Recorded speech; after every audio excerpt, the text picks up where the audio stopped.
ma bëggoon wax tey dañu daje fii ñëw ci préfecture Nioro pour déposer candidature au conseil départemental li ngeen gis ñu wër ñu c'est la majorité présidentielle dans tous ces démembrements muy parti politique muy ay maire muy ay directeurs généraux muy ay président conseil de surveillance ay conseil d'administration ñoo décidé ne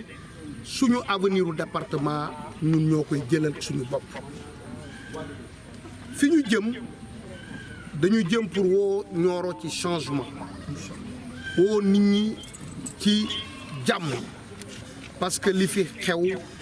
mënul continuer mooy cette violence li tubaab di wax violence bi ñuy wax ak bi ñuy jëfee dañ ko war a bannir ci suñu àdduna waxuñ sax suñu vie politique démocratie moo tax ñu bëgg woo ñëpp ñu ànd ak dal ànd ak jàmm ñu def élection yu leer ku Nioro waaye tànn nga nekk fi nit ñi continuer développement mën a commencer Nioro lu gën a waral candidature bi mooy c'est une candidature de la jeunesse mooy candidature pour xale yi pour candidature pour jigéen ñi bëggatuñu suñuy jigéen di matu ci kaw saret bëggut jigéen bu ne dañu bëgg di jigéenu Dakar amee jigéenu Ndar am ko droit ñu mën a am droit boobu suñu heure bu ñu amee fi ñu dëkk lu mu gën a sori ay ambulance di leen jëli te loolu conseil départemental mën nañ ci jàppale collectivité territoire yi nekk ci département bi lii gën a am solo ñu war ci jëm mooy développement suñu terroir tey gis ngeen lu ñu wax muy entente bi ñu créé te le maire Habib Niass dirigé ko entente boobu bassin boobu tey conseil départemental moo ko waroon porté et projet boo xam ne lii c'est des dizaines et des dizaines de milliards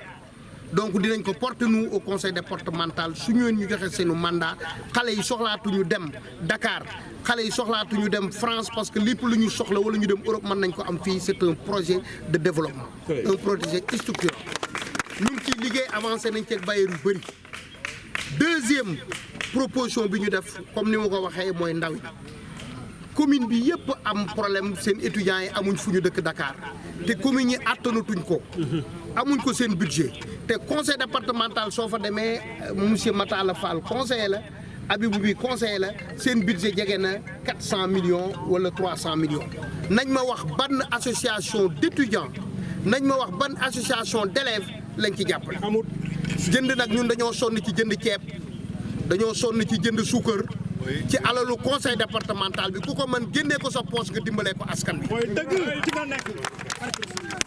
te alal jooju yéen a ko moom kenn mayu leen ko ku leen di may day génne ci poche am jënd jox leen loolu tey xajoon na fenn école yi dañ leen war a clôturer collège et lycée yi c'est la responsabilité conseil départemental mais loolu am na lycée yoo xam ne nii sax yeggul conseil départemental su ci dugaloon benn 50 millions sax mu yegg mais li ñu bëgg a wax ñun dañu taxaw ay njabootu président Macky Sall lañu dafa mel ni ne gën na góor gu am ñeenti jabar aaw bi ne man maa gën ci jabar yi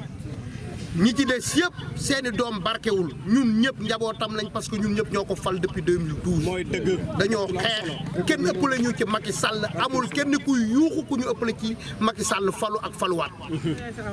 très bien. donc li ñu bëgg mu leer mooy fii ñun gisoo fi kenn ku bokk opposition kuy bokk ci coalition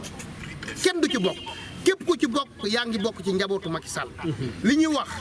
xale yi dinañ leen dugal ci conseil départemental bi. arrondissement bu ne étudiants yi les associations dinañ bokk kaasal seen bopp seen i budget mën ko dugg. jigéen ñi les associations de développement ce ne sera pas du liste politique du liste ay maire mais liste boo xam ne ni rien que pour le développement de Nioro loolu la ñuy wut fii ak suba ginnaaw suba dinañ déposer liste bi bépp association de femmes woo nañ la bépp association de jeunesse ñu ngi wax ak yow bépp association d'étudiants ñu ngi wax ak yow les maires la quasi-totalité des maires du département sont avec nous et avec cette liste.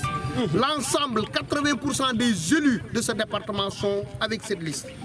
donc li ma bëgg a wax mooy que ne liste bi Nioro tax ñu def ko Nioro nag dafa mériter ay dirigeants dëkk bu Maba Diakhou dëkku Mamour Ndari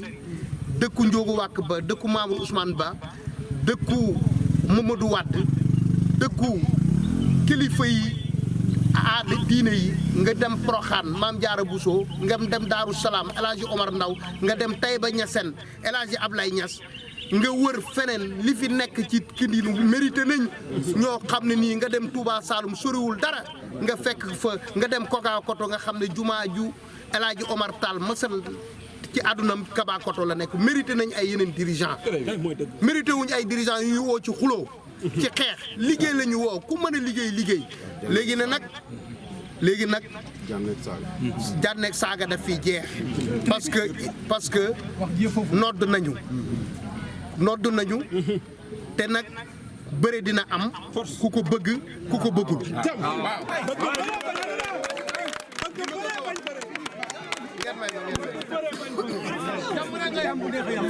fi ma bëgg a yeggalee ñun suñu kuddu jàmm la ràcc parce que soo amee mission booy wax nit ñi il faut nga wax leen ko ci dal ak ci jàmm xuloowuñu kenn xëccoowuñu kenn ñu ànd ak ñun suñu gisee nit di xuloo sax nañ ko teg de côté ñu dem dox suñu yoon suñ ko tegee ba kooku jàll yoonam parce que li ñu bëgg a wax su duggee ci boppu ñoorowaay yi ma ne ñi ñuy xëccool duñ fi am sax 20% parce que ñun ñëpp jël nañ engagement te li ñu bëgg candidat yooyu jël ko suñu salaire suñu cabinet dañuy jël un comité mu ànd ak jigéen ñi ànd ak élu soxlawuñu salaire ñoo ñooy décider fan la xaalis boobu jëm bépp candidat bu mën a jël cette responsabilité devant et ñu ngi koy jël devant lay Nioro devant un jury d'honneur ñooy xool xaalis boobu fan la jëm ëllëg soxlawuñ ci dërëm parce que développement Nioro rek moo ñu itteel ñu ngi leen di gërëm di leen sant di leen joxaat yeneen rendez-vous ci liste lañ nekk wasalaam jërë ngeen